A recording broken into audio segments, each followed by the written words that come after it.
Hour number 3 of a Friday Live right here on the early line on SportsGrid. We welcome you. I am Ben Stevens. He is Donnie Rightside. It is All-Star Weekend in the NBA. Do you care? We find out in just a little bit. It will make you care as we make you some profits with a pick six for NBA All-Star Weekend. A big Saturday and Sunday in college basketball as we are now just over 4 weeks out from Selection Sunday. 4 weeks exactly from this upcoming Sunday in about 48 hours. And how about we go to the ice in just a little bit as well. The ice advice with Kacey Hudson, who was live with us last week on the FanDuel Sportsbook set in Las Vegas, talking Super Bowl 58. Now to the National Hockey League we go. But we start by hearing from the public, Donnie, where it doesn't seem as though all that many people are even excited for All-Star Weekend in Indianapolis.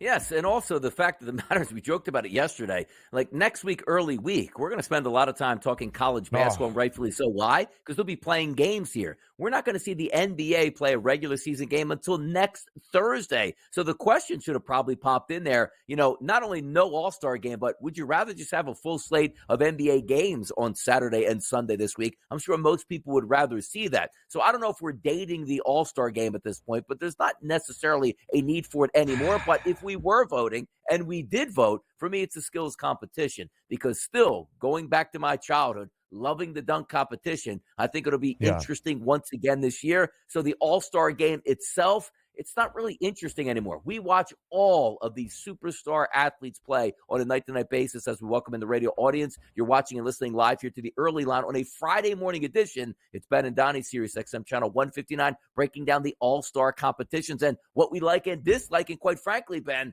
seems like a lot of dislike. And if it's not dislike, it's apathy out here. Apathy is maybe even the worst part of it. You can have dislike, you can have strong thoughts on it, but you still have the notoriety and attention paid to it. Most of the public, by the way, at SportsGrid TV on Twitter, nearly 57% now of our 37 total votes, and we won't say how many members of the Spiz Grizz make up that 37, going with the skills competition All-Star Saturday night.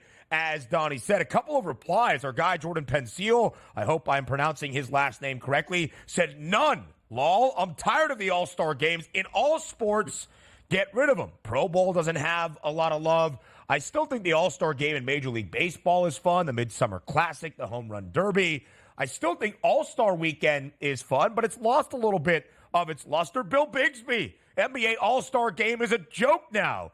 Hopefully the dunk contest will be decent. Sad face emoji. Bill, you and I both. Mac McClung, the reigning champ, is the odds-on favorite at minus 190. Time to bring him out of the G League once again and put him onto center stage. And as we look at the All-Star Weekend schedule, tonight on Friday, celebrity game, Rising Stars tournament, that challenge with the 4 teams. We'll break it all down for you in just a little bit. Saturday night skills competition, 3-point contest, Sabrina versus Steph, dunk contest to cap out the night. And, of course, Sunday is that all-star game. And it should be said, Donnie, maybe this year generates a little bit more buzz. We return to East versus West. I think that was a difficult thing for fans, even of the NBA, to follow the last couple of years. Team Giannis versus Team LeBron, or Team Durant versus Team LeBron, and who was on this team, and why is that person on that team, and did LeBron actually want to win the draft, and does Giannis know other players in the NBA, so on and so forth. We also had the Elam ending, which I was a fan of,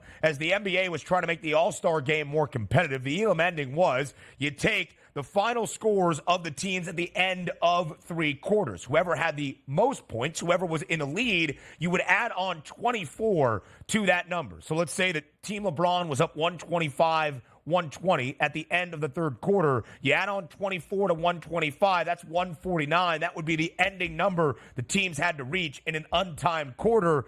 They didn't really like that. It was a little bit confusing, although it did lead to some good drama the first year it was instituted. I think that is an important handicapping factor for that total. The over-under stands at 362.5 for the NBA All-Star game. Yeah, unlimited scoring now. You can possibly find yourself in the fourth quarter. So if you are cheering on an over, there's a chance that you can get it. It won't be capped here at this point. But for myself, it really didn't matter Elam ending or no Elam ending. And I think, if the commissioner said it correctly, hey, we're just going to get back to basketball this year. We're not going to worry about the finish here. So we're going to have East versus West, 48 minutes of basketball. Whoever scores the most points wins. And just getting back to the fundamentals, which I think will be good. But also, as we're checking and moving forward in the NBA itself, right? I'm interested to see how the game flow is going to be in this game, because the one thing that, and this is across all landscapes and all-star games, they got away from being competitive and sort of to turn into a little bit of a circus atmosphere. I wonder if we get a little bit more defense at this point now. So I wonder if we do. Last year, Jaylen Brown said it wasn't even basketball. Can we go back to that image? Did Donnie really get a chance to look at that image on his screen? That is him dunking over Kevin. Wow, that's Kevin good. Is on my shoulders as well as I am the base of the trio.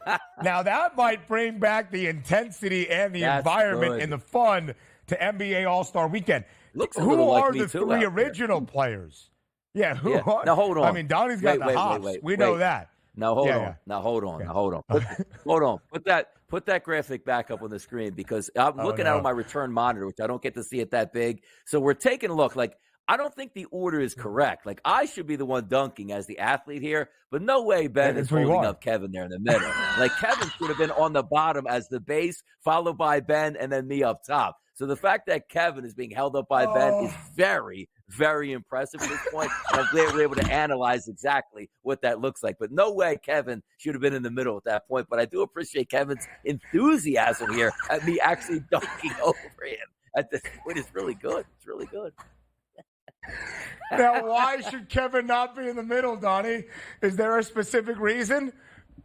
I mean, the guy's born to be a base. I mean, isn't that what we're just and analyzing here at this point now? There's no way Kevin is in the middle of this. There's absolutely no shot. And the fact that how would I even jump over Kevin as his equal? So, yeah, we should have did a little bit better photoshopping, make it more realistic. But I do appreciate the fact that I'm flying over the top. I can buy that. Yeah, I'll leave it at that. Yeah. That was very good. Mm-hmm. That was very good. I love your breakdowns. Man. I think Kevin would have even appreciated that breakdown out of Donnie Rightside. I'm sure that will be discussed on Moneyline later on SportsGrid Radio starting at 2 p.m. Eastern. Yeah, listen, I'm pretty good at squats, right? I could be there. I could be that base. We could have that be the theatrics that we would need for NBA you weren't even struggling All-Star in that Weekend. Picture either. Look at that. Like, you weren't even struggling out there. And by the way, if on the next segment, can we get a blown up picture of Kevin in that picture? I need to see that face a little bit wide open there. So focus on Kevin's face and bring that back in. We need to talk about this more. It's fantastic. There is an energy to NBA All-Star Weekend. That is for sure. The Ice Advice with Kacey Hudson. She'll get the train back on the track up next here on the early line.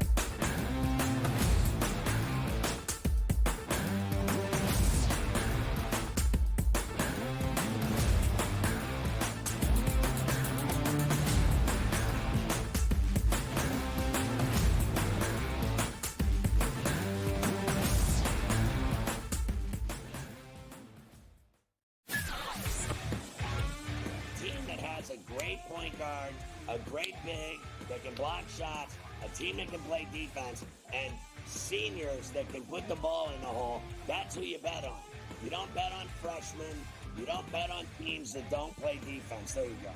I mean, you got to run the guy over to call a foul in a tie game in that kind of a spot. That was a bad job by those refs. Pharrell Coast to Coast, only on SportsGrid. Another reason why they wanted the deadline is the number is 7. Those are the tradable first-round picks the New York Knicks have. And that could be something to look out for in the future. Does New York back it up and throw a ton of picks to a team like Dallas, maybe in the future, to get Luka Doncic? Betting above the rim, only on SportsGrid. I'm sort of starting to figure out where these Canadian guys play well, bro. Not Hawaii, not California. Give me a Canadian in Ohio, Cam. Give me a Canadian in Michigan. Give me a Canadian at the Waste Management. Good old Charlie Hoffman, the representative of Waste Management, played the best tournament of his life in 8 years and lost in a playoff to the Canadiens. It turned out to be like a wicked tournament. Shout out to Nick Taylor, gave BC's finest. Sports Rage Late Night, only on SportsGrid. Your gut says Miami is going to win, and you should take the over. Your gut also said your NFT selfies would only go up in value. They didn't. But your head is on SportsGrid and knows the QB is in concussion protocol. The backup has a 45 QBR against the zone coverage. The New York D has the most sacks in the league. So yeah, trust your head. It's smarter to be on SportsGrid. Anyone that's been to a sporting event, the atmosphere before a game, I think Game Time Decisions has that same exact atmosphere. This is our arena. This is what we do. There is going to be an energy to Game Time Decisions that you will feel night in and night out. The excitement you get when you lock your bets in, when you're figuring out what you want to do, we can zone in on the biggest games each night. I want this to be the place that people come to before the games start so they feel as ready as possible to lock in their cards. We are going to hit every single one of those markets that you need to know about. We're going to go through every single thing, and I've got a great team behind me that's going to help me get the job done. There is not going to be a better place, I promise you, than Game Time Decisions to get that new information, react to it, and be able to then bet accordingly. We will have everything at our disposal, and we will use that to our advantage.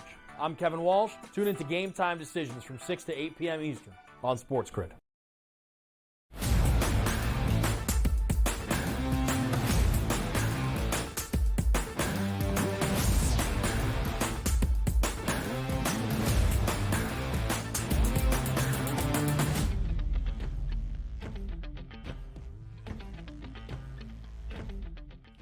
A true reunion of a first-time meeting in person last week live in Las Vegas on the FanDuel Sportsbook set. That was a focus on Super Bowl 58. This, a focus on the ice around the NHL. I am Ben Stevens. He is Donnie Rightside, but the guest of honor once again is Kacey Hudson, joining us here on this Friday on the early line to keep us up to date on everything that's happening in the National Hockey League after a fantastic breakdown last week live in Las Vegas for Super Bowl Sunday. Kacey, glad to have you back on the show. Not as fun, though, that we're not all in person on the same set together. I know. That was a once-in-a-lifetime experience to get to see you guys up close and personal and hang out. It just felt so great to finally be with each other in person. And it felt like we talked forever, but I know it was like this long. I know. It was really only flew by. Whoa.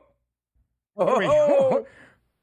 Doorbell. Dogs are barking. We'll get into that in just a little bit.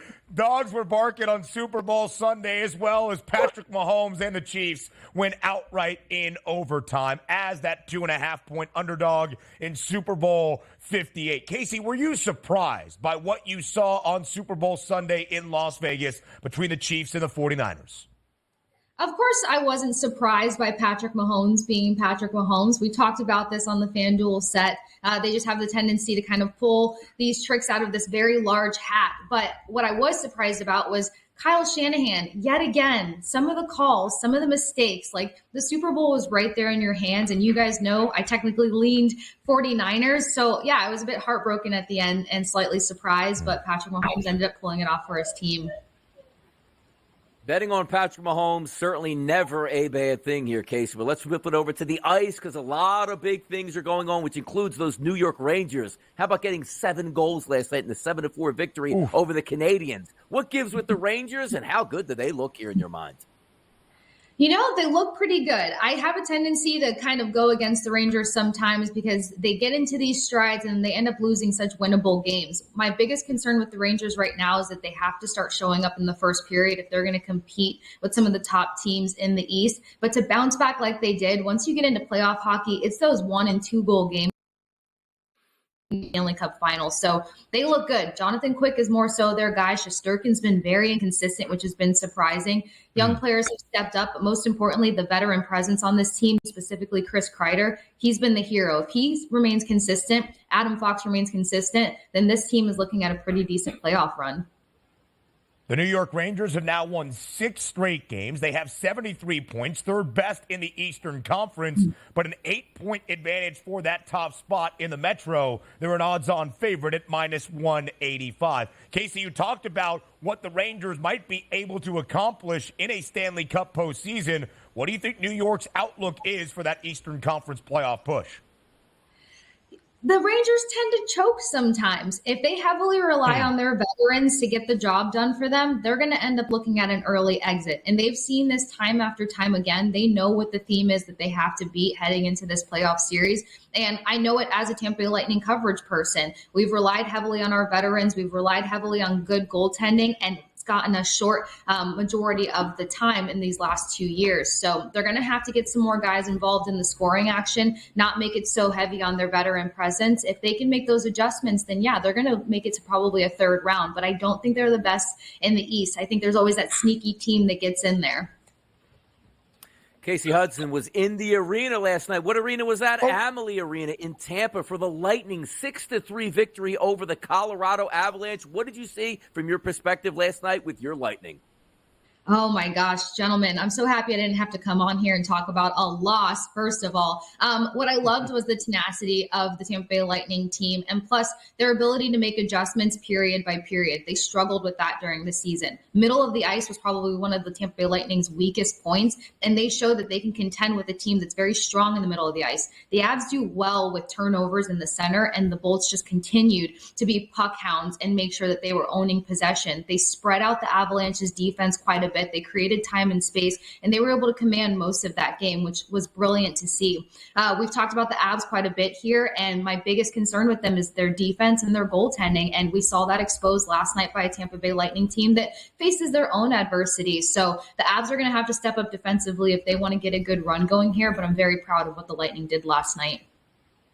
2 of the previous 3 Stanley Cup champs facing off last night in Tampa. Casey, when we were together, in Las Vegas last week, the Edmonton Oilers entered the NHL All-Star break, winning 16 consecutive games, their first game out of the All-Star break in Las Vegas. That streak was snapped by the Knights. Now, as we look at what Edmonton has done since the All-Star break after a 6-3 defeat, singing the St. Louis Blues last night in a Midwest matchup out there under the arch to the West, a 6-3 win for St. Louis. Edmonton has dropped 3 of its last 5 games. How do you evaluate this Edmonton team down the home stretch of this NHL regular season? I unfortunately feel like I see a repeating theme for this team, exactly what they did last year. They start to get really good in checking off all the units. They got their special teams to step up. Their penalty kill is tremendous. Their defense started to come together. But the biggest issue with this team is playing 3 periods of hockey, and they tend to get beat down the stretch by other teams here. They're not very present in the first period. They have a storming second period, and then they're playing catch up in the third period. If other teams start to pick up on this, then you're looking at a team that's beatable. Not to mention is that your defense can't fatigue on you in the third period. That's where they have to come in strong and really, really be on top of the puck. And that's where the Oilers are kind of falling short for me. So I think that they can make another decent run. But as for now, they're not the Canadian team that I have going. Day by day, we get closer to the playoffs here, Casey. Let's take a look at some of those conference contenders and Stanley Cup contenders here at the FanDuel Sportsbook. 2 teams in the Western Conference, the Avalanche plus 850, followed by the Oilers at a plus 850 price. Who would get your money right now to lift Lord Stanley's Cup? Oh my gosh, out of those 2 teams, Donnie? Put them all. You got them all out there. Yep. Okay. Right now, even the Flyers, Casey. Yeah, okay. I'm not going to please Donnie that much right now, although they look pretty good. But I like the Florida Panthers. They're checking off all the boxes. They're getting a lot of shots on goal. Their forechecking is tremendous. They outwork their opponent. They have that physical element to their game that's just exhausting for 3 periods. Not to mention their goaltending is tremendous. Borowski is standing on top of his head between the pipes for this team yet again. And you've got all kinds of scoring depth, which scoring depth is probably one of the biggest keys keys to a team not only making it to a Stanley Cup final, but hoisting the Stanley Cup at the end of the day. So I know my Tampa Bay Lightning fans are not going to love this, but the Florida Panthers are prime poised in position to go back to the Stanley Cup. And the Hurricanes might sneak in there too once they situate their goaltending and Kochetkov doesn't hang so far in front of the net, letting up certain goals. So I like a couple teams in the East to really win it this year. The Sunshine State could stand tall. Carolina right now at a 10-1 price, tied for that fifth best number, or even fourth best number, to win Lord Stanley's Cup. Now, Casey, I did hear you say in the breakdown of Edmonton, they would not be your Canadian team that you would pick to win a Stanley Cup. It has been 3 decades since the 1993 Montreal Canadiens, when a Canadian team last won Lord Stanley's Cup. So if it's not the Oilers, who is that Canadian team you would look toward? I don't want to be predictable, guys. It's the Canucks. The Canucks are just making the right moves right now. They're putting up some big games. They're putting up quality points, and their defense is starting to fall into a new structure where they're not just offensively heavy. I think these are all the right keys for them to be great competitors for the Stanley Cup. The other thing is, I think we slightly got to talk about it last time. Elias Lindholm being an addition for this roster, I thought was tremendous. He adds defensively. He adds to the penalty kill. He's great in the face-off circle. So he was an addition that's going to help them keep the puck in front of them and continue to add to the scoring tally. Defense gets a bit stronger. Zadorov's one of my favorite, maybe underrated defensemen, and we've seen him coming big in a lot of games. So it's the Canucks for me to do it for Canada. Vancouver. That's the pick from Kacey Hudson. Kacey, we appreciate the time. Enjoy this weekend. We'll talk very, very soon. We're back with some college basketball handicaps up next.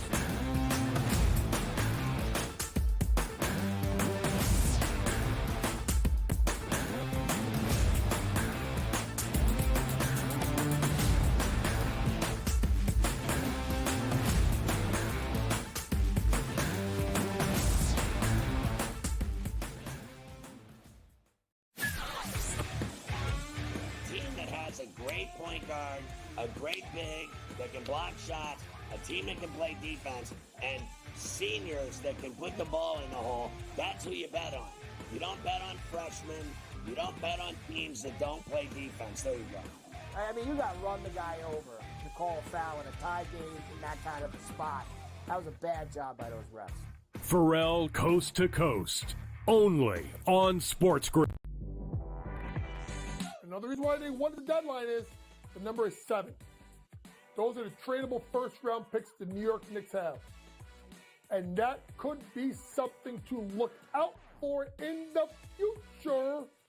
Does New York back it up and throw a ton of picks to a team like Dallas, maybe in the future, to get Luka Doncic? Betting above the rim, only on SportsGrid. I'm sort of starting to figure out where these Canadian guys play well, bro. Not Hawaii, not California. Give me a Canadian in Ohio, Kev. Give me a Canadian in Michigan. Give me a Canadian at the Waste Management.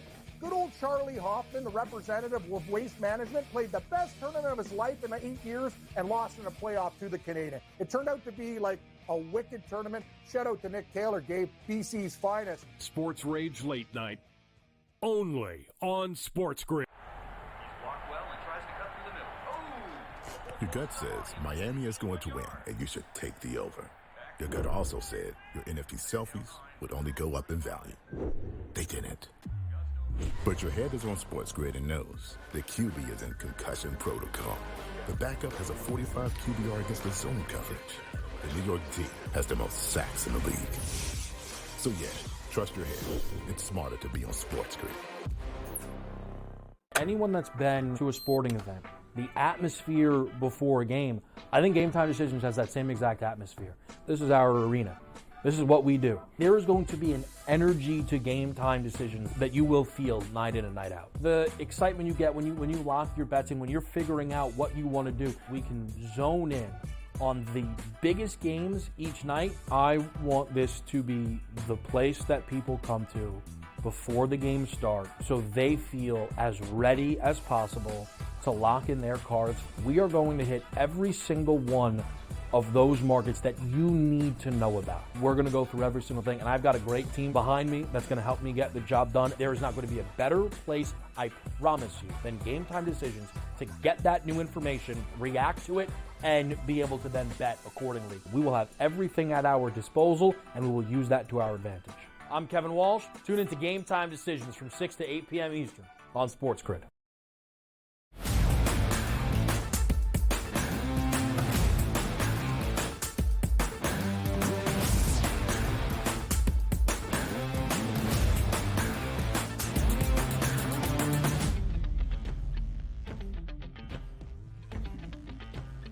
A monumental weekend in college basketball awaits on both Saturday and Sunday, as we are now just over 4 weeks away from Selection Sunday to determine the field of 68 in the 2024 men's NCAA tournament. But a lot to get to before we get there, including on this Friday, Big East powerhouses based on brand recognition, but not on performance as of late. Villanova enters tonight just 13-11. They are 6-7 in Big East play. The Cats are on the road in the nation's capital against Georgetown, who is just 1-12 in Big East action, and they have lost 9 straight games. Ed Cooley in year number 1, a lot to do, a lot to fix, a large undertaking for the Hoyas. Tonight, Donnie, Villanova, a 9.5-point favorite against the Hoyas. Yeah, if you want to make a march towards March Madness, which Villanova are going to be on the cusp of doing so here, you got to start winning some basketball games, which includes beating easy opponents like the Georgetown Hoyas. The one thing that we do know is we were talking over the break, and when I was growing up, like Hoya paranoia in the 1980s with Patrick Ewing, Alonzo Mourning, Dikembe Mutombo, Big John Thompson, they were so much fun to watch on the court here in the old Big East. I would like to see a return to that. Maybe Ed Cooley is the guy to do that, but certainly not this year, Ben. 11 teams in Big East play this year. They're just about 10th or 11th in every single category, and rightfully so. Offensive efficiency here, 10th overall. Defensive efficiency, 10th overall. It's a team that turns the basketball over too much on offense, doesn't shoot great from the three-point line, inside the arc, doesn't do anything well. So for my money here in this game tonight, I do think Villanova wins this basketball game, and I think there's a legitimate chance they can win this game by double digits, even though they haven't been playing great basketball by any stretch this season. This feels like a get-right game for the Villanova Wildcats, and it just comes down to this. Georgetown is so bad here. I'm not going to pick them just to see if they can hang around because I don't think there's any chance Georgetown wins this game, so I can't back them here even as an underdog. Yeah, right now when you look at Villanova, in the month of January, or entering February, I should say, they lost 6 of 7. In February, they have won 2 of 3. They have covered in all 3 games in February. Georgetown, of course, 1-12 in Big East play. They have lost 9 straight games. And in that 9-game losing skid, the Hoyas have been booked as an underdog all 9 times. They've at least covered in 5 of the 9. They have also gone over in 8 of the 9. Villanova not great defensively. The total at 139.5. The line working to the Hoyas as of right now. I think we might be able to see some points on this Friday evening in the nation's capital, at least getting to that 140-point benchmark. A really good game later tonight out in the Mountain West. We had John Rothstein on yesterday. Of course, San Diego State made it to a national championship game out of the Mountain West a season ago. That conference is loaded. They might have 6 bids. Half of their league might end up going to the NCAA tournament, and 2 of those teams square off tonight in San Diego. It's the Aztecs as a 6.5-point favorite against the Lobos of New Mexico. The over-under, 152.5. This is a marquee matchup on a Friday night in Mountain West basketball. What do you like? Yeah, we're going to get some tempo in this one, but it's a very interesting number here. So you normally say, like, you're playing in Viejas, it's always a very good home court advantage for San Diego State. But if we rewind back just a couple weeks ago, New Mexico already thumped this basketball team pretty good. So then you turn around and you see one of those lines. Now, again, if you're just looking at the line itself, it's telling you, they're begging you to take New Mexico, but I think I might fall into that trap. You take a look at New Mexico's offense, number 2 overall in efficiency. I know how good, trust me, San Diego State's defense is. It's number 1 in conference play in efficiency, but also New Mexico's defense, not a slouch either. They actually come in at number 2 in efficiency in conference play. The one thing that we do know about San Diego State, they don't shoot the three-point shot all that well. Now, what might come in a little bit handy for them is San Diego State is 7th in point distribution in conference play at scoring inside of the arc. Why does that make some sense? If you're not a great three-point shooting team, well, how about this? New Mexico's defense, they give up more points inside the paint than anybody else in conference play due to point distribution. But for my money, I liked what I saw in New Mexico first time around against San Diego State. There's a legitimate chance they could come in and pull that upset. Unlike Georgetown, Ben, we just talked about, I don't think they can win. Yeah. I think there's a good shot that New Mexico goes in and wins outright. Therefore, I'll take them with the points tonight. An interesting scheduling quirk for the Lobos under Richard Pitino. On the road for the second time in 4 days. They played on Tuesday night. That doesn't often happen, a Tuesday-Friday slate for New Mexico. They did go to Nevada, booked as a slight underdog, and win outright. New Mexico over in 9 of its last 10 games. San Diego State and the Aztecs under Brian Dutcher, of course, a better defensive team. There is a reason the line is 6.5 points. I would trust the reason while the line is 6.5 points in favor of San Diego State. Both teams, by the way, 8-4 in Mountain West play this year. Both teams ranked in the top 25 DRS in the Ken Palm efficiency metrics. Utah State is going to be there at the end. Colorado State and Nevada. Those are 5 teams that seem like they are on their way in to the NCAA tournament. How many bids does the Mountain West get? That will be an intriguing number to follow. As we go around the weekend, for college basketball, what a game we have tomorrow, 3 p.m. Eastern time in Hartford at the XL Center. UConn and Marquette. Top 15 tilt, a battle of the two powerhouses in the Big East. The way it works in college basketball, until about 24 hours or so out from the actual game, no line has been set. You can look at the Ken Palm numbers to get an idea of what the line is going to be. Kenneth Pomeroy predicts a Connecticut victory 77-70. But here is the tale of the tape between the two. UConn, number 1 in the country, 23-2 this year. To win the Big East, minus 1,500. UConn has won 13 straight games. When you look at Marquette, now number 4 in the country, I think I said top 15 matchup. I meant top 5. 19-5 the record for the Golden Eagles. This is the first of 2 remaining meetings in the regular season between these two teams. It is a huge one tomorrow. Just how significant do you think this game ends up being tomorrow in Hartford? It's going to be a pretty big one here, and how you know that it's not on campus in stores at the Gamble Pavilion. They moved these big games to the XL Center in downtown Hartford, so you know we're going to be a jumping environment. Now, my question is going to be for Marquette. I like Marquette. I think they're a great basketball team. Number 1 in the Big East in defensive efficiency. However, Connecticut comes into this game, Ben, number 1 in efficiency on offense. But this game is probably going to come down to some of the styles that we like. I think UConn's going to win this game, and here's why. You take a look at defending. Connecticut, there's 11 teams in the Big East, Ben. You know who fouls more than anybody? It's actually Connecticut here. So it's okay, some free shots here at the free throw line for Marquette. That's not their game, Ben. You take a look at their numbers, 10th out of 11 teams at getting to the free throw line in the Big East. So maybe they're not able to take advantage of, hey, we like to drive to the basket, get fouled, and shoot free throws. Now let's flip it over to the three-point line. We know they can fire away from the three-point line, Marquette. You take a look at their style here. Third in conference play at 36% at making the three. We know who's number 1 at defending the three-point shot in the Big East. That's the UConn Huskies. But more importantly here, sometimes you can defend really well, but let the other team shoot, and maybe a little bit of randomness, like, hey, we hope they miss. That's not the case. Top 5 in Big East play at firing from three-point range, that's Marquette. But how about this? 11th in conference play at letting you score from a point distribution perspective from the three-point line is Connecticut. That means not only are they chasing you off the three-point line, you're not making a lot of three-point shots. And if you're not eating down low, and if you're not eating from the free throw line, that could spell some doom. 2 really good basketball teams, but I think the matchup favors UConn for me, Ben. Yeah, when you look at the Big East standings as well, this game with a victory would make it very difficult for anybody else, and that's mainly Marquette, to catch UConn. 13-1 for the Huskies in the Big East, 10-3 for the Golden Eagles as we near the end of the conference action in the regular season. This would go a large way for the Huskies. Again, UConn has the nation's longest active win streak at 13 in a row. They have covered in 8 of the 13. They have gone over in 8 of the 13. The line not out just yet.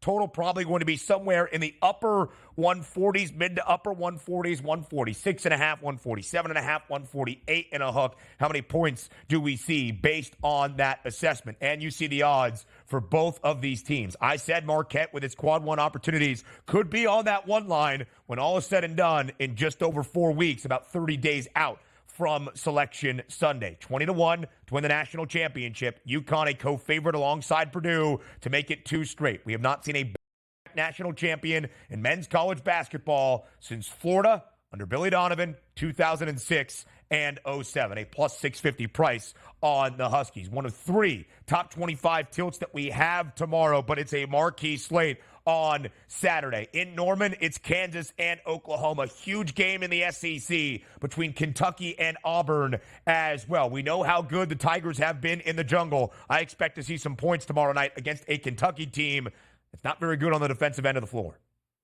No, and tempo is what we're looking at there, too. The one thing we know about Kentucky, even if it isn't going, they're going to be pushing it up and down the court. Auburn should win that basketball game, but these are the games that I look at for Kentucky, where it's like, you know what? The talent is there to rise up and steal a game. We'll see if it's tomorrow, but it certainly is going to be a tall tale going on the road and taking on Auburn and coming away with the victory for the Wildcats. When you look at the Big East as well, a huge game for a Big East bubble team in Butler that will have an opportunity for a quad one win inside Hinkle. Might we see a little Hinkle magic in Indianapolis? Right now, Butler could end up as a short underdog or maybe even a slight favorite, creating a huge opportunity on the road against a Butler team that ranks in the top 50 in terms of those net rankings. A marquee matchup up and down the board. Iowa State, Texas Tech inside Hilton Coliseum, Wisconsin on the road at Iowa, Illinois on the road at Maryland. The Terps need that game at home. A quad one opportunity for the Terrapins as well. We'll give you some more college basketball thoughts later in the show. I'm going to Donnie's neck of the woods. The Palestra tonight, where Yale will enter with a 9-game win streak. But might it be snapped? Next, a pick six, for NBA All-Star Weekend. Stay tuned.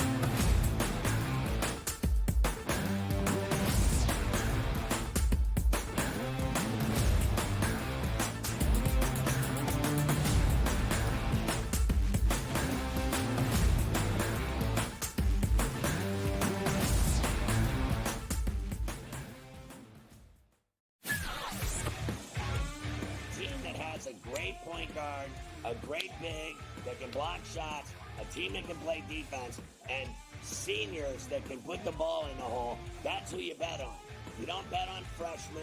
You don't bet on teams that don't play defense. There you go. I mean, you got to run the guy over to call a foul in a tie game in that kind of a spot. That was a bad job by those refs. Pharrell Coast to Coast, only on SportsGrid. Another reason why they wanted the deadline is the number is 7. Those are the tradable first-round picks the New York Knicks have. And that could be something to look out for in the future. Does New York back it up and throw a ton of picks to a team like Dallas, maybe in the future, to get Luka Doncic? Betting above the rim, only on SportsGrid. I'm sort of starting to figure out where these Canadian guys play well, bro. Not Hawaii, not California. Give me a Canadian in Ohio, Cam. Give me a Canadian in Michigan. Give me a Canadian at the Waste Management. Good old Charlie Hoffman, the representative of Waste Management, played the best tournament of his life in 8 years and lost in a playoff to the Canadian. It turned out to be like a wicked tournament. Shout out to Nick Taylor, gave BC's finest. Sports Rage Late Night, only on SportsGrid. Your gut says Miami is going to win, and you should take the over. Your gut also said your NFT selfies would only go up in value. They didn't. But your head is on SportsGrid and knows the QB is in concussion protocol. The backup has a 45 QBR against the zone coverage. The New York team has the most sacks in the league. So yeah, trust your head. It's smarter to be on SportsGrid. Anyone that's been to a sporting event, the atmosphere before a game, I think Game Time Decisions has that same exact atmosphere. This is our arena. This is what we do. There is going to be an energy to game time decisions that you will feel night in and night out. The excitement you get when you lock your bets in, when you're figuring out what you want to do, we can zone in on the biggest games each night. I want this to be the place that people come to before the games start so they feel as ready as possible to lock in their cards. We are going to hit every single one of those markets that you need to know about. We're going to go through every single thing, and I've got a great team behind me that's going to help me get the job done. There is not going to be a better place, I promise you, than Game Time Decisions to get that new information, react to it, and be able to then bet accordingly. We will have everything at our disposal, and we will use that to our advantage. I'm Kevin Walsh. Tune into Game Time Decisions from 6 to 8 p.m. Eastern on SportsGrid.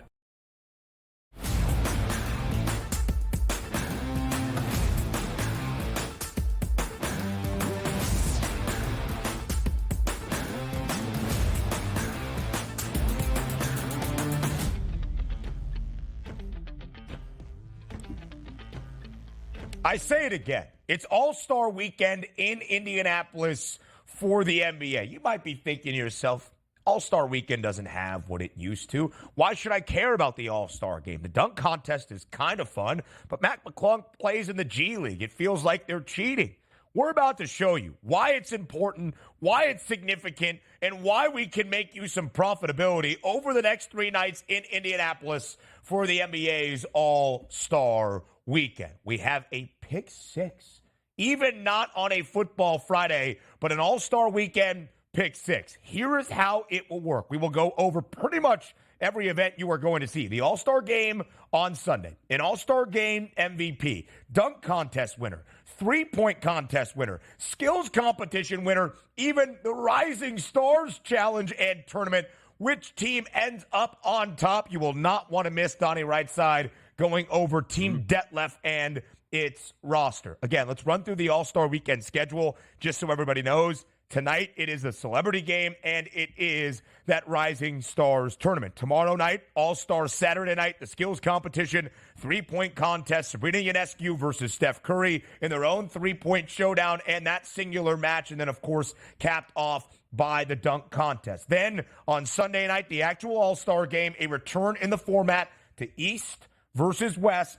No Elam ending, no special rules to know, just hopefully some exciting and meaningful basketball. So we begin in the All-Star Weekend pick six, and we start with the Sunday night finale, the actual All-Star game. What is the best bet, Donnie, for the All-Star game in Indy?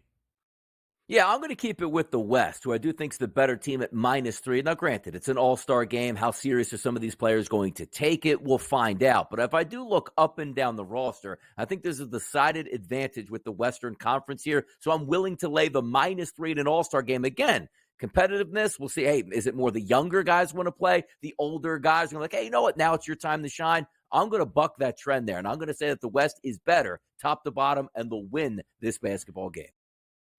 Yeah, so here's the thing, right? I don't know how the game is going to play out. I don't think the West having a better roster absolutely means they are going to win or even cover that three-point margin in the All-Star game, but I completely agree with the Western Conference being favored. The roster, the starters, with the injury to Joel Embiid, the star for the Eastern Conference, it's just better top to bottom, the reserves and the starters for the Western Conference. I also look at 362.5 for that over-under. Now, I was a fan of the Elam ending. I didn't find it all that complicated. I also loved it because I actually thought you could handicap it, and you had a little bit of an edge to bet the totals. All 5, I believe it was, or 4 of the Elam ending All-Star games would have stayed under this number of 362.5. But with no Elam ending, and I think that competition level ramping up a little bit. Last year, there was a lot of players begroaning how it didn't look like basketball. This year, I think it will. But that doesn't mean defense. That just means scoring and not throwing the ball off the backboard and actually looking more so like a basketball game.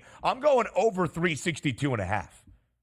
Yeah, you know what? I actually have the opposite feeling in this one, Ben. And it's not because, game flow. That's what we're trying to project at this point. But I still get back to, we got through the years of, hey, guys, we'll cancel this thing if you're not taking it seriously enough. Now, I understand. And even the NBA understands this. It's an all-star game. It's a showcase of the top talented guys having fun and playing basketball on the same court here, right? But there comes a time where it's like, okay, we really got to start to ratchet it up. And you see this quite a bit before the Elam ending even.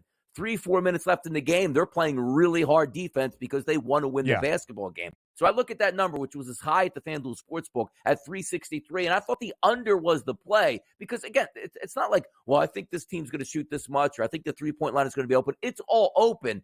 You just want to see. You want to rack up those points in the first three quarters here, and hopefully it's wide open, which means nobody's playing a lick of defense, and guys are taking it seriously, which means not firing from half court to see if they can make a long-distance three-point shot. The points won't be at a premium. There'll be a lot of them, but I'm just going to get back to that where, hey, guys, you got to take it a little bit serious, and maybe that's worth 5 or 10 points to keep this game under. I mean, we see totals in regular season NBA games in the 250s, and we have seen scoring on the uptick. 362.5 for an all-star game doesn't seem out of the realm of possibility. But we both agree the West should be favored. I think I would lean with the West winning outright. If that is the case, Donnie, we go to our next category in the All-Star Weekend Pick 6, the All-Star Game MVP. If the West is victorious, who wins the Kobe Bryant All-Star Game MVP award? Yeah, for me, it's going to be Steph Curry. And as I said, you're trying to have the ability of who is going to get hot in this game. Does Giannis really care about the All-Star game? LeBron James? You get the point here. They're going to fill it up. But the chance for somebody to do something historic, as you talked about even last year when you take a look at Jason Tatum, when somebody's hot, you just keep feeding them the basketball. Steph Curry has the unique ability to put on a show and take over the All-Star game from the three-point line, doing things that we've never seen before. Hey, Steph Curry was 12 of 24 from the three-point line. If he's hot early in that game, they're going to consistently call his number the rest of the way to see how many he can make. That's my projection. I'm going to take an 8-1 price on Steph Curry firing away from the three-point line. And yes, a correlation with the Western Conference winning. Same for me, but just with a different player. 15-1, Shai Gilgeous-Alexander. Now, SGA has the second best price to win the regular season MVP award because of what Oklahoma City has been able to accomplish this year. And Shai Gilgeous-Alexander, pretty much 30 points each and every night. I did the math yesterday. I'm a little bit fuzzy on my numbers. I believe he has scored 30 or more in 38 of 54 games this season for OKC entering the All-Star break. He's an All-Star starter as well. I think he will have his time to shine on Sunday in Indianapolis. 15-1 on Shai Gilgeous-Alexander. Now, there's a lot of Donnie right side in Mac McClung, so it would not surprise me if Donnie is going with Mac McClung to make it 2 straight dunk contest championships. Is that where you're headed? That is where I'm headed. By the way, just to back you up quickly on SGA, what a better way to sort of stamp your opinion on can he win the MVP of the regular season by having a big showcase performance in the All-Star game to sort of get that mind. Hey, man, he is a really good player amongst everything. So it's a good look at that price at 15-1 and maybe some ramifications down the list as well. But let's get to Mac McClung here and why he's going to win this award. Sort of pointed to it previously here. The one guy, his job is to win this. That's all he cares about here. Now, the G League wasn't around back in the 1980s and early 1990s. You say, Donnie, why would that even matter at this point? I don't know if you go back and remember this, but Craig Hodges used to play for the Chicago Bulls. He was a marksman from three-point land. And the reason I'm bringing him up now is he won the three-point competition at the All-Star break way back in the day. Yeah. The next year, Ben, he wasn't even in the NBA, but the NBA brought him back. And one of the better pictures you'll ever find, they put him in a NBA jersey to try to defend his title, which was hilarious. But now at least you have the G League where Mac McClung can still come back because technically it's the NBA. His job is to win this. He is a plant. Yeah. He is going to win this, and I'll pay the minus 190 price on my guy, Mac.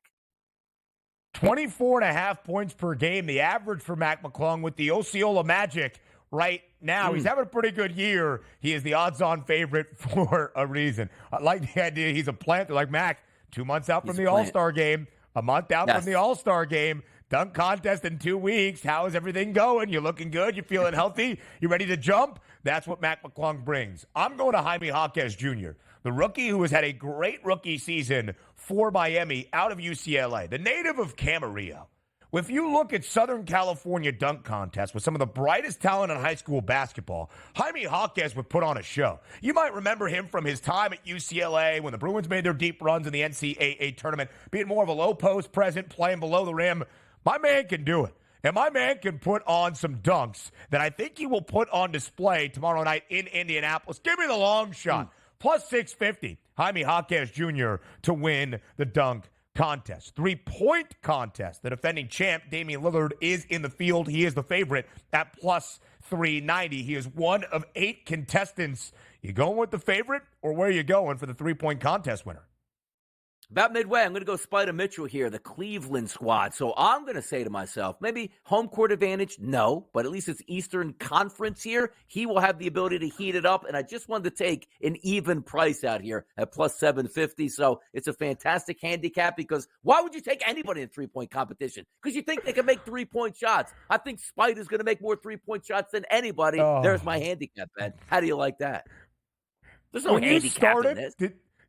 When you started that, though, when you started speaking right there, did you know that you were going to say Cleveland squad, home floor advantage? No, but at least they play in the Eastern Conference? Yeah, exactly. I'm trying to equate why he's going to heat it up there in Indiana because the simple fact is it's Eastern Conference and he plays there, I don't know, more than the Lakers do. Yeah. So it's sort of a correlation. It makes some sense.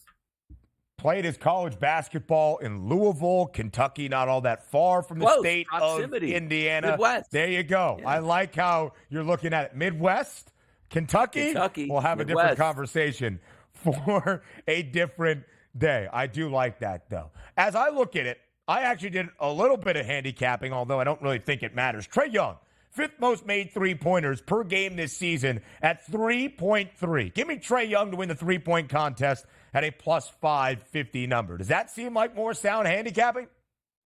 No, it just sounds like we're throwing darts out there, and one of us is probably going to win it, which is the best handicap of all with a big price. That's the goal here, and I love it. All right.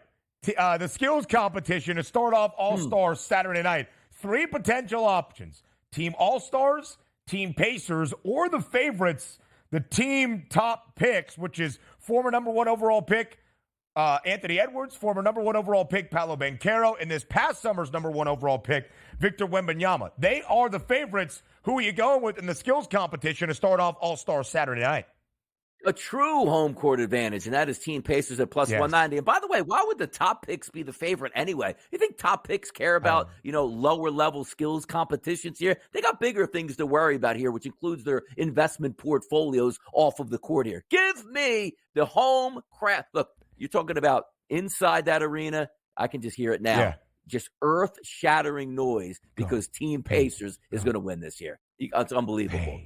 Indy 500 cars rolling around. You can hear it now. They're drinking milk after they win the skills competition as well. I actually kind of agree with that handicap. You know your sight lines. You know how the ball bounces. I like that for the skills competition. I think Team Top Picks is just the favorite because they have the most notable players and probably the best overall group. I'm going with Team All-Stars, and I learned earlier today that my man Scotty Barnes is healthy. They are going to get that win in the skills competition plus 180. Now, this is the moment everybody's been waiting for, the Rising Stars competition. Donnie going with Team Detlef. Detlef Schrempf, the former Indiana Pacer, great, out of Germany. Can Donnie Rightside name a single player on Team Detlef? Go. No, but I can name a plus 850 price here, which is ridiculous. So they're begging you to take other chances. Like, these guys have no chance to do them. By the way, back in the 80s and 90s, we called them Detlef Shrimp. So I'm going with the shrimp cocktail. I believe there's a famous place there in Indianapolis. St. Elmo's. That hot cocktail straw. St. Elmo's doesn't know. Look, Team Detlef Shrimp dipping into the cocktail sauce at a plus 850 price. That's your handicap, people. Amani Bates, a member of Team Detlef. Where does he play? What organization? He used to play at EMU. I have no idea where he's at now, though, but I love it. Ron Holland. Maybe somewhere in Holland. I don't know. Oscar Tshiebwe.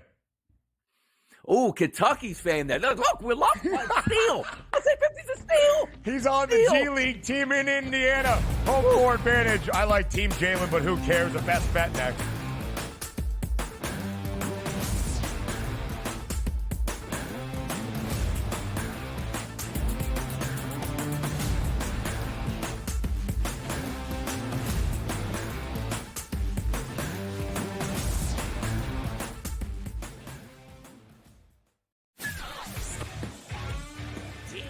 a great point guard, a great big that can block shots, a team that can play defense, and seniors that can put the ball in the hole. That's who you bet on. You don't bet on freshmen. You don't bet on teams that don't play defense. There you go. I mean, you got to run the guy over to call a foul in a tie game in that kind of a spot. That was a bad job by those refs. Pharrell Coast to Coast, only on SportsGrid. Another reason why they wanted the deadline is the number is 7. Those are the tradable first-round picks the New York Knicks have. And that could be something to look out for in the future. Does New York back it up and throw a ton of picks to a team like Dallas, maybe in the future, to get Luka Doncic? Betting above the rim, only on SportsGrid. I'm sort of starting to figure out where these Canadian guys play well, bro. Not Hawaii, not California. Give me a Canadian in Ohio, Cam. Give me a Canadian in Michigan. Give me a Canadian at the Waste Management. Good old Charlie Hoffman, the representative of Waste Management, played the best tournament of his life in the 8 years and lost in a playoff to the Canadian. It turned out to be like a wicked tournament. Shout out to Nick Taylor, gave BC's finest. Sports Rage Late Night, only on SportsGrid. Your gut says Miami is going to win, and you should take the over. Your gut also said your NFT selfies would only go up in value. They didn't. But your head is on SportsGrid and knows the QB is in concussion protocol. The backup has a 45 QBR against the zone coverage. The New York D has the most sacks in the league. So yeah, trust your head. It's smarter to be on SportsGrid. Anyone that's been to a sporting event, the atmosphere before a game, I think Game Time Decisions has that same exact atmosphere. This is our arena. This is what we do. There is going to be an energy to Game Time Decisions that you will feel night in and night out. The excitement you get when you lock your bets in, when you're figuring out what you want to do, we can zone in on the biggest games each night. I want this to be the place that people come to before the games start so they feel as ready as possible to lock in their cards. We are going to hit every single one of those markets that you need to know about. We're going to go through every single thing, and I've got a great team behind me that's going to help me get the job done. There is not going to be a better place, I promise you, than Game Time Decisions to get that new information, react to it, and be able to then bet accordingly. We will have everything at our disposal, and we will use that to our advantage. I'm Kevin Walsh. Tune into Game Time Decisions from 6 to 8 p.m. Eastern on SportsGrid.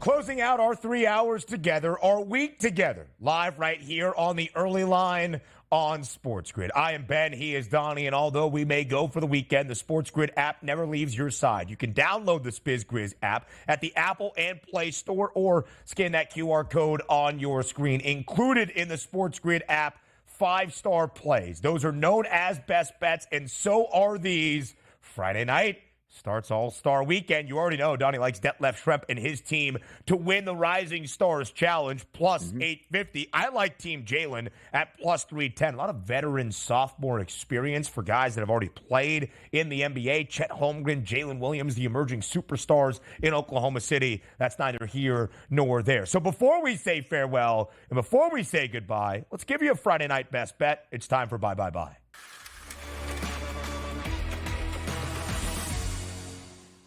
Donnie right side, what tickles your fancy on this Friday? Atlantic 10 people here. Now, I'm going to take a team on the road because when they're usually at home, it is more life-altering than a 10-day trip to Europe. That is VCU. They're at the Chaffetz Center tonight, laying 5.5 points, and they will cover this and win. Why? Because the three-point line is going to be key. They shoot 39%, which is number one in conference play from the three-point line. Do you know which defense doesn't defend well and is 15th out of 15 teams that's chasing you off the three-point line? That's St. Louis. VCU will alter your life tonight, Ben, with a 5.5-point victory. How about that? As John Rothstein would say in a different catchphrase, Donnie Rightside is never wrong. And that is what we know when it comes to looking at A10 college basketball. I go to Donnie's neck of the woods. I really thought he might steal it from me. Yale, one of the 5 longest active win streaks in all of college basketball. The Bulldogs have won 9 straight games. It ends tonight in the Palestra against Penn. Penn has lost 6 straight games. They have covered only one time in the 6-game skid, and yet they're a 5.5-point home underdog only against the Yale team that's playing as the best in the country right now? Sells a little fishy to me. I'll go with the smell. And, of course, enjoy All-Star Weekend. We'll see you on Monday.